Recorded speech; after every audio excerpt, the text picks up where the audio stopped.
Assalamualaikum warahmatullahi wabarakatuh. Perkenalkan, nama saya Nurul Maharani dari kelas PTIK-C. Saya akan memaparkan rangkuman materi mengenai pengantar ilmu komputer dengan topik pengenalan teknologi informasi. Ada beberapa pokok pembahasan. Di antaranya adalah definisi sistem informasi, teknologi informasi, definisi teknologi informasi, peranan teknologi informasi, perkembangan TIK, dan kebijakan nasional bidang TI. Definisi sistem informasi. Ada beberapa definisi sistem informasi menurut beberapa ahli. Pertama adalah menurut Alter. Sistem informasi adalah kombinasi antara prosedur kerja, informasi, orang, dan teknologi informasi yang diorganisasikan untuk mencapai tujuan dalam sebuah organisasi. Kedua, menurut Bodnar dan Hopwood, sistem informasi adalah kumpulan perangkat keras dan perangkat lunak yang dirancang untuk mentransformasikan data ke dalam bentuk informasi yang berguna. Ketiga, menurut Hall, sistem informasi adalah sebuah rangkaian prosedur formal di mana data dikelompokkan, diproses menjadi informasi, dan didistribusikan kepada pemakai. Selanjutnya adalah teknologi informasi. Istilah teknologi informasi atau information technology mulai populer di akhir dekade 70-an. Istilah teknologi informasi mulai banyak digunakan untuk menggunakan sistem informasi manajemen. Teknologi informasi adalah subsistem atau sistem bagian dari sistem informasi. Istilah teknologi sistem informasi atau information system technology juga menunjukkan ke teknologi yang digunakan oleh sistem informasi. Sistem komputer atau computer system juga merupakan teknologi informasi. Dengan demikian, sistem komputer merupakan subsistem dari teknologi informasi. Kemudian, definisi teknologi informasi. Teknologi informasi dan komunikasi atau TIK sebagai bagian dari ilmu pengetahuan dan teknologi secara umum adalah semua yang berhubungan dengan teknologi pengambilan, pengumpulan, pengolahan, penyimpanan, penyebaran, dan penyajian informasi. Istilah TIK muncul setelah berpadunya teknologi komputer, baik perangkat keras maupun perangkat lunaknya, dan teknologi komunikasi sebagai sarana penyebaran informasi pada paruh kedua abad ke-20.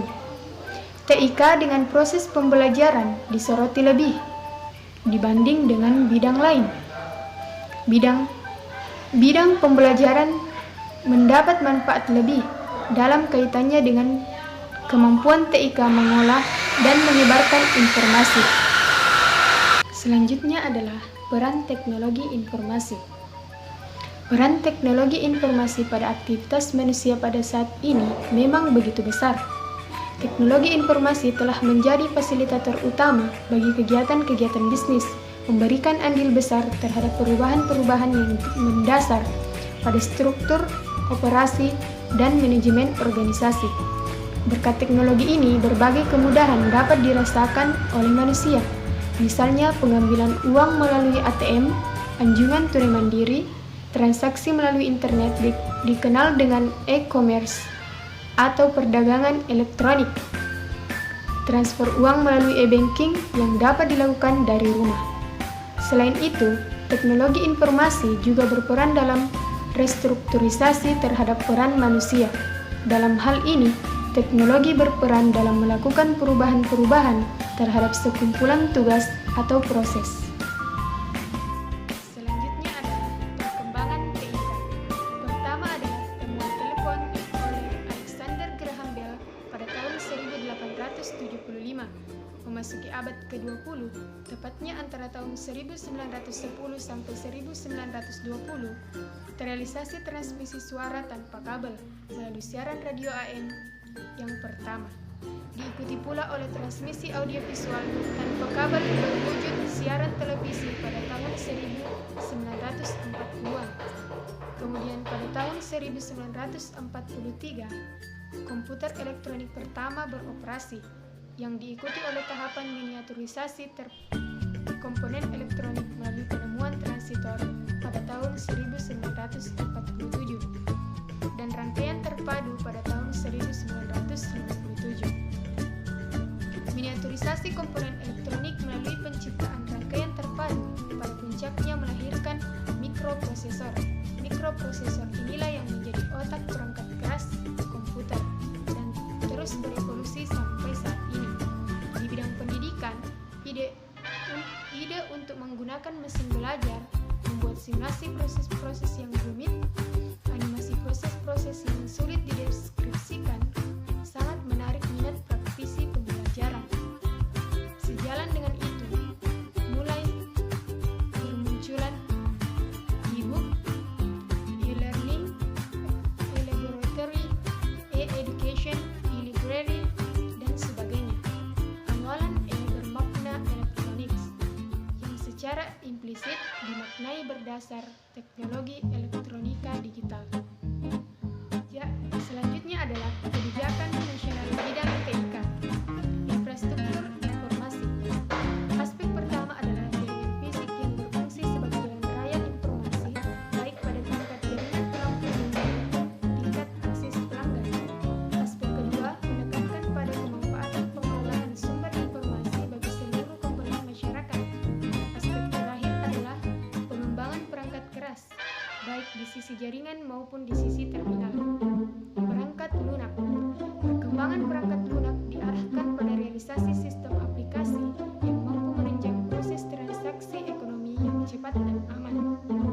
Dalam mempercepat pengembangan dan pendayagunaan perangkat lunak, perlu pula ditinjau implementasi konsep open source yang diharapkan mampu menggalakkan industri perangkat lunak dengan partisipasi seluruh masyarakat tanpa melakukan pelanggaran hak cipta.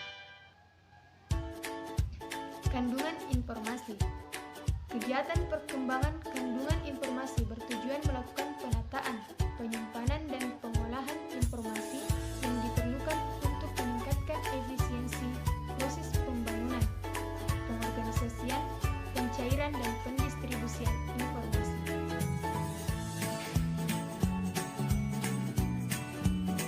Pengembangan SDM dan kelembagaan.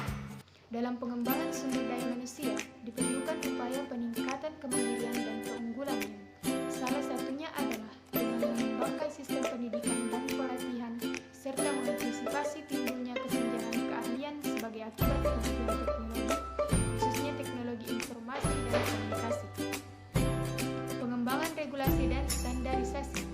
Program kajian regulasi meliputi penyusunan undang-undang terkait bidang teknologi dan informasi, komunikasi, broadcasting. Salah satunya adalah penyempurnaan cetak biru, telekomunikasi, dan Undang-Undang Telekomunikasi Nomor 36/1999 yang sudah mulai ketinggalan dengan perkembangan teknologi dan tuntunan masyarakat. Penyelesaian rancangan undang-undang tentang informasi dan transaksi elektronik dan berbagai undang-undang yang dapat mendorong pertumbuhan TI diharapkan realisasinya pada tahun 2005 sampai 2025. Termasuk dalam kerangka regulasi ini adalah mempercepat penyediaan jasa telekomunikasi yang dapat memperbaiki kondisi layanan, kemudahan bagi pengguna jasa, serta harga yang ekonomis.